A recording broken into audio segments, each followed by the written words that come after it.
Yo, welcome to the long and short. It's your boy Maestro. Every day we take a look at some price action trading techniques and ways to make you a better trader, whether you're a newbie or if you're a guy that's been doing this for 10 years. We look to bring you some information on the crypto markets, news, the economy, etc. All right, let's go ahead and dive in a bit because Bitcoin itself is starting to crack through to the bottom side of this liquidity area that we had drawn out a little while ago.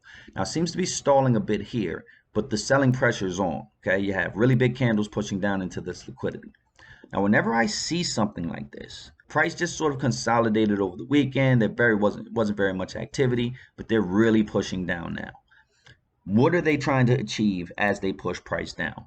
Well, you can look directly to the left and see that you have equal low here and here. Okay, so anyone that's been thinking long essentially is getting crushed right now. All right, they're pushing the price down, they're making these people scared, and at the end of the day, if you had a stop loss here, it was hit and it was crushed in a very aggressive manner. Now, whenever you see this sort of characteristic in price, the next thing you should think is up, especially if you're near higher time frame levels of what some would like to call support. So let's look back a bit, and I'm going to go back to the daily because it'll be a lot easier to see on the daily. All right. This was an area that we've drawn out maybe it was about a week ago. Okay. Looking to the left here, you have all of your imbalances cleared. Now they consolidated within this order block all weekend. So this was accumulation. If you just look at the days, right? They're consolidations, but what really happened is that they stepped up a bit. So to me, this shows accumulation. This doesn't show sell-off to me over the weekend. Now, Monday, you're going to see your sell-off because any retail traders that went long over the weekend, we want to take them out of the market before we actually push it up. It's all designed by price to do this, okay? So take out as many equal lows as we can, take out as much liquidity as we can for people who are going long before we actually send it up. If we look deeper to the left, we can see that all of these areas here of liquidity have been taken now, okay? So what else does price really have to go for? There is this swing low, but again, this is a level where price may actually break a little bit past and start to reject from, right? Because this is where we had our launch from previously. So if I want to think about this in a storybook sort of perspective in price, okay? Bigger entities bought here, sold here, brought price back down to here to buy again. And if that is the case, they were accumulating over the weekend. They're selling off to create the new order block to push price higher. That's a narrative that we could be telling within the next 2 or 3 weeks. The opposite to that is if price were to break lower than this, take out the swing low, keep creating lows, okay, and actually digging into this liquidity, rebalancing the market here and resettling back in this order block around 30K, everyone and their mom would say that we're in a bear market. But again, you're essentially coming back to areas of equilibrium from last year. Once price is able to close these things to the downside, that's when you're really going to get your push. Try to base your decisions in regards to timeline and what you think the news may be able to put in regards to a catalyst, right? So January's been sideways so far. Not very much news so far, right? But if you go to CoinDesk today, there's an article which describes the Bitcoin death cross as Goldman foresees 4 Fed rate hikes this year, okay? Now, they give 2 images. One is of the previous death cross on June 20th and what happened to price after that. And what they're showing here is that the 50-day moving average is coming down to the 200. If it were to cross over, then they're going to call it a death cross.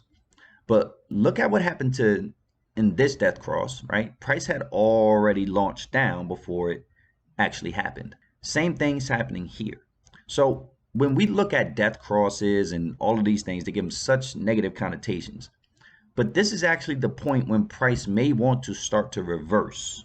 EMAs and moving averages, they're lagging indicators. Once this thing exhausts and pushes below, right, the 50 pushes below the 200, you've had a ton of selling that's already been done, which means that the bears have sort of taken over the market. There's no one really buying back in, and that's what allowed this death cross to happen. So once it does cross over, at some point that selling is going to become exhausted, which I think if you look at these 2 patterns here, they're starting to become a bit similar. As we start to think about this, if this were to create a death cross, how long would that take? And about how much time would it take for us to move this up?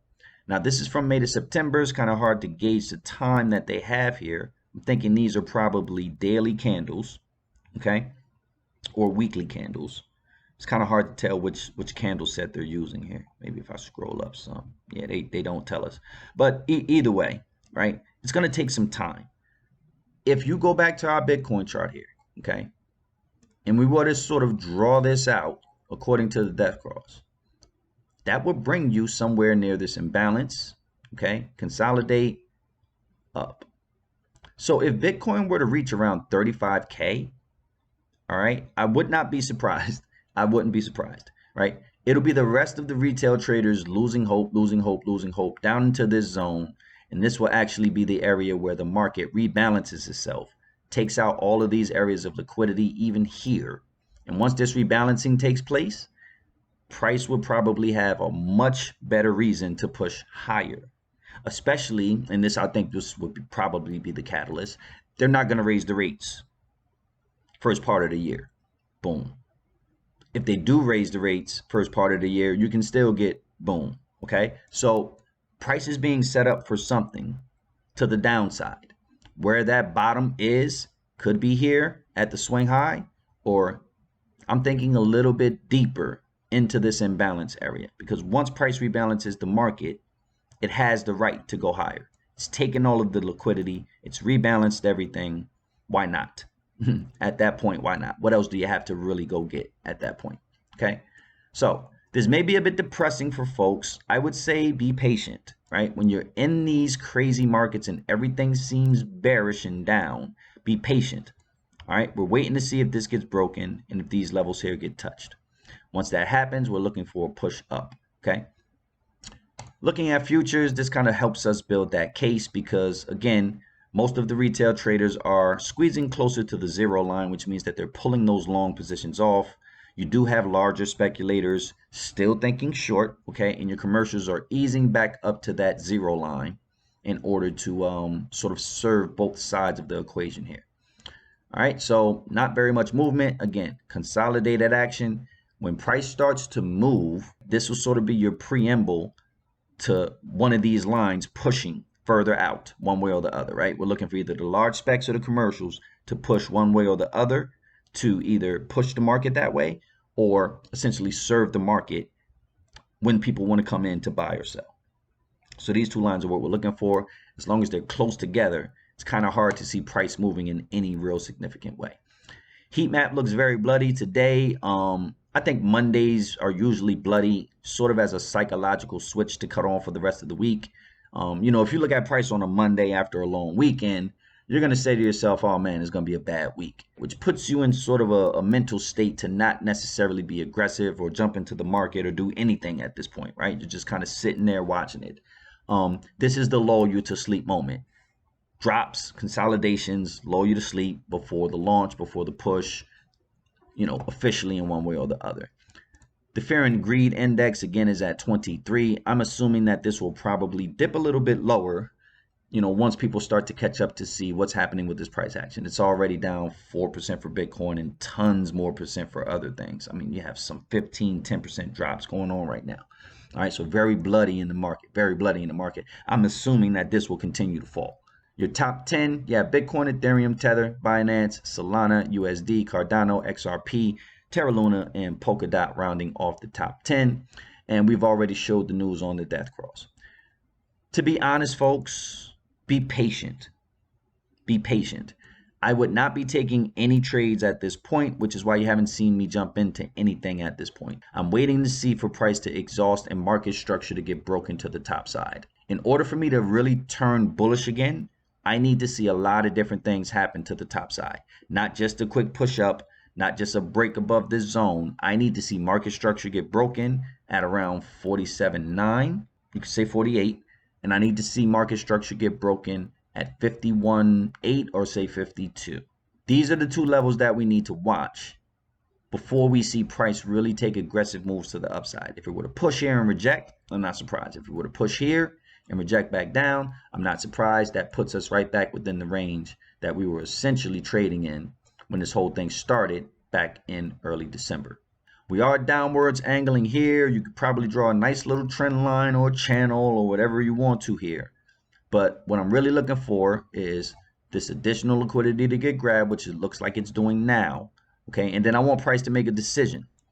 Are you going to continue to go down and take this area of liquidity, this area of imbalance, or is this enough?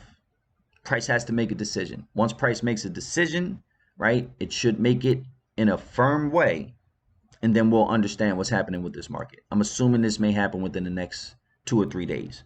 All right, by the weekend, we should have a direction on which way price may want to go moving into next week and into February. Hopefully this information has been insightful to you. We are working on some tutorials to show you guys how to draw up these order blocks, how to find your swing lows, how to find your swing highs, how to find imbalance in the markets, how to point out where liquidity may be sitting, and how to understand this price action movement, because all this week, a lot of people were saying, where's the bottom, where's the bottom, where's the bottom? We may be finding it, we may not, but this is not the time to go long and try to beat the market. The market has been beating long players down for quite some time. Don't continue to catch the falling knives, guys. Be patient. All right, that's my best advice. If you are doing any scalping sort of during the day, you have to be very careful in and out. I'm assuming that you're probably in for less than an hour on this market right now. All right, everything is very choppy, very up and down. Price can swing against you in a split second here. All right, so zooming back into the 1 hour, I would say you do have some plays here, but they're very small percentage plays. I would not put on very much leverage right now. This is not the time to trade. This is time to think more about buying some things, you know, at a low price at this point, right? A lot of the market is still continuing to crash, but I want to see a real rebound before I jump in. All right, I want to see market structure broken. It's not about catching the bottom, guys. Catching the bottom is the hardest thing to do, especially if you're just looking at a price chart and going off of the news. Following certain principles, you may be able to catch it closer to the bottom. But again, I'm not so much concerned about that. I'm just trying to make sure I don't get in a place where price is going to continue to fall off. And patience is a virtue when it comes to trying to achieve that goal. This is the long and short. We're going to end it for today. I may be back a little bit later to see what happens, because price is taking this liquidity here. So it does have the possibility to try to push higher, because there's equal highs here, some equal highs here, all the way up the line here. And these equal highs are where lots of liquidity is sitting currently. It's all about which side you're on, man. I am still a bit bullish, believe it or not, but I do believe that price has to push lower, lower, before it actually does take that launch pad to the north. If this information has been helpful or useful for you, go ahead, like and subscribe. We are building this channel. Thank you to all of the current subscribers. You guys are the OGs. Don't never let anyone tell you different. And we will continue to grow this channel in a lot of different ways. We're looking to bring on some guests. We're looking to do a lot more in regards to tutorials, because analyzing price the way that I do it doesn't mean very much if you guys aren't able to follow along with what I'm showing you. So we'll have some free tutorials on how to do some of this stuff, just the basics, for you guys to get an idea and have a better clue about what I'm speaking of when I dive into these charts here. That's all. That's it. Thank you for tuning in today. It is a bit of a bloody day. If you do have holdings and you haven't sold already, I would suggest not necessarily watching these charts. You may have a better outcome more towards the afternoon, but right now New York and London are pushing off as much crypto as they can at this point on this Monday. Gives me good signs that we may see some bullish activity more towards the end of the week. As always, none of this is financial advice. This is just my analysis. If this information has been helpful, go ahead, hit the like, go ahead, hit the subscribe button, and we will be checking back in shortly. It's the long and short. This is your boy Maestro. Take care.